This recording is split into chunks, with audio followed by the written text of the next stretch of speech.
ચલાલામાં ગત રાત્રિથી ઘરે ન આવતા શખ્સની પરિવાર દ્વારા શોધખોળ કરતા મૃતદેહ મળી આવ્યો।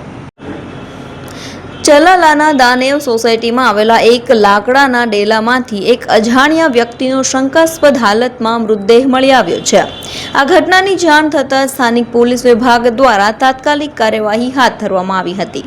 પ્રાપ્ત માહિતી અનુસાર જીતુભાઈ ગોવાભાઈ રાઠોડનો મૃતદેહ હોવાનું જાણવામાં આવી રહ્યું છે। ગત રાત્રિથી ઘરે ન આવેલા જીતુભાઈના પરિવાર દ્વારા શોધખોળ કરાતા મૃતદેહ મળ્યો હતો। માથે લાકડાઓ પડવાથી મોત થયું હોવાનું પ્રાથમિક તારણ બહાર આવ્યું છે। પરિવાર દ્વારા યુવકના શંકાસ્પદ મોતને લઈને સવાલ ઉઠાવ્યા છે। મૃતકના મૃતદેહને ભાવનગર પેનલ પીએમ અર્થે ખસેડાયું છે। મારું નામ મનસુખભાઈ ગોવાભાઈ રાઠોડ છે, ગામ ચલાલા।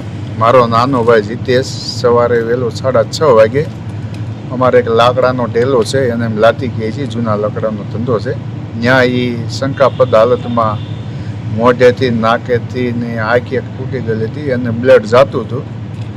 પછી અમે 2 જણા ત્યાં ગયા અને 108ને રિંગ કરી અને ચલાવા સિવિલ લાવ્યા। ત્યાં ડૉક્ટરે કીધું કે આ ભાઈની ડેથ થઈ ગયેલી છે। એટલે આખી રાત ત્યાં હતા કે સવારે એ કાંઈ ખ્યાલ નથી, કેમ કે એ આ કાંઠે રહે, અમે ઓલી બાજુ રહીએ છીએ, જુદા ભાઈ હોય, જુદા રહેતા હોય। અમને તો સવારે 6:30 વાગે ખ્યાલ આવ્યો કે આવું થયું છે। તમને જાણ કોણે કરી? અમારા ભાઈની દીકરીએ। દીકરી ત્યાં ગઈ હતી? હા, એની દીકરી ગઈ હતી અને પપ્પાને બોલાવવા।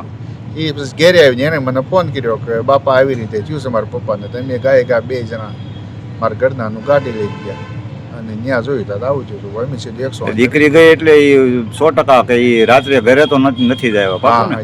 હા, એવો બનાવ હતો।